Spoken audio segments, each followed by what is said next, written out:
Minimum wage. What type of monster can be against such a noble concept? I mean, look here. In 2019, Spain, the minimum wage has risen by an unprecedented 22%, increasing from 736 euros all the way to 900 euros. Announcing the reforms in December 2019, the Spanish Prime Minister Pedro Sanchez announced that a rich country cannot afford to have poor workers.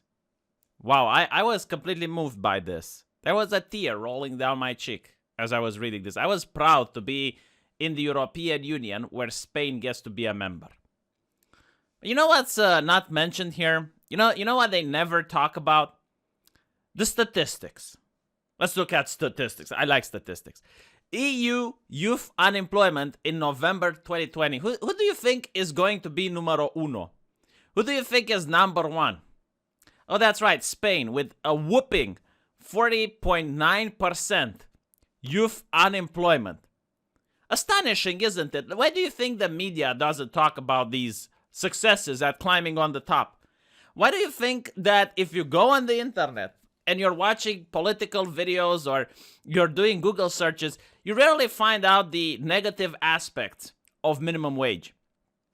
And why do you think it's rarely big corporations that are advocating against minimum wage? In fact, if you look at the money trail in places like the United States, you will see that big corporations often fund politicians that advocate for minimum wage. Why do you think that is? I'll tell you why it is. Because they do not pay the minimum wage. There's two ways of avoiding to pay minimum wage. One of it is the obvious way to outsource to China or another place that doesn't have these strict rules of forcing you to have a minimum wage. In fact, there is a ketchup company, of all things, that is working in China and is aware that the people that are working in their factories are being told to do slave labor. Do you know what the spokesman for that company said? They said, well, it's okay because the product doesn't reach the United States. Just so we're clear about what's being, like, this is just one of the most extreme cases, all right? Like, this is just like one of the most extreme. But they do this constantly. This is why they advocate for various bureaucratic laws and minimum wages and all sorts of impediments in the West so that their competitors get shut down because they can't afford to do it, while they get to outsource to China and then bring the products overseas and have it here. Which is why they didn't like tariffs with China. They didn't really enjoy this. So that's one way that companies can avoid paying the minimum wage. So they don't care. It just destroys their competition. Doesn't destroy them. The second way they can do it, and I'm pretty sure that if Romania does it, then the United States does it, the UK does it, Spain does it, and almost any other nation that I can think of does it. So how would I have a company that doesn't pay minimum wage to the workers and still be borderline legal? Well, it's quite simple. Let's say I have a construction company. I build some nasty shack next to the construction site where I stack 20, maybe 30 double-sized bank buds. Some very cheap and disgusting toilets, some really dirty showers. And then I look for the target audience. Now, I'm not going to hire Romanians.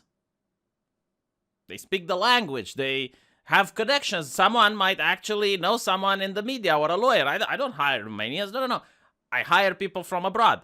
I hire people more desperate than Romanians. And in the case of Romania, I'm pretty sure that they usually target places like Nepal. So they take the impoverished people from Nepal through various companies, enticing them to come over here and work here. Bonus if they take their passports away as well. Now, when they get here, they will be told you're going to get Romanian equivalent of minimum wage. Because that's legal, right? Like you can't cheat the law. The law is the law. You have to follow it. However, you're going to sleep in the wonderful accommodations that we have provided for you. So you're going to sleep in our bunk beds. You're going to use our facilities, our shower. You're going to use our toilets. So from that minimum wage, we're going to deduct 25, maybe 50%. I mean, technically you get minimum wage, but you just have to pay for the things that you're using while you're working for us. Right? So this is why they do not want to hire Romanians. Because if you hire a Romanian, if you hire local, well, first of all, the person that's local probably doesn't have to sleep in your barrack, in your shack. So they can go to sleep at home when they're done working. If you make the local work 12 hours a day, he can sue. He can go to the press. This is why they take away their passport, so they can't travel around that much, and they can't go seeking a job elsewhere or run away from the bad employment conditions. And I know that this has been done in Germany as well with Romanian workers. During the pandemic, they took Romanians from a hotspot in Suceava and brought them all the way to Germany so they can pick asparagus, took away their ID cards, made them work on that plantation in horrible conditions. One of them even passed away from corona. Barely a beep about it on the press. So, this is the problem with minimum wage, because a person like myself, who 2 years ago had the dumbest idea in the world to open a cat cafe in my country. I was making a little bit of money from YouTube. At the time my channel wasn't suppressed, I was making a little bit more than I am now. And I was thinking, maybe I should invest in something. Maybe I should open a business. I like cats. I like cafe. There's no cat cafes in my town. Why not open one? And then I found out that besides the fact that there's like a bajillion health regulations and safeties, and you have to sign so much paperwork, it's unreal. Then I find out about the minimum wage thing. And it's like, holy crap. I could not afford to pay that. I had a person that wanted to work at the cafe, but I'm sorry, man, I can't pay it. It's way too much. And it's not a job that I can do by myself, because I also need to make YouTube videos. So I would want it to hire someone else that worked there. And if the business was booming and it was successful, then I could pay that person more after a while. But in the beginning, I literally couldn't.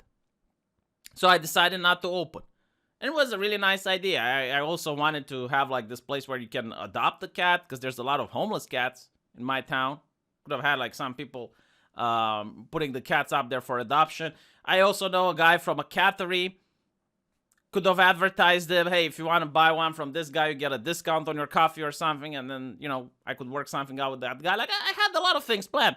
But unfortunately, I couldn't do it. What does this do? Well, it causes unemployment, right? Because I could have hired at least 3 people, could hire an accountant, could hire a cleaning lady, could hire a waitress.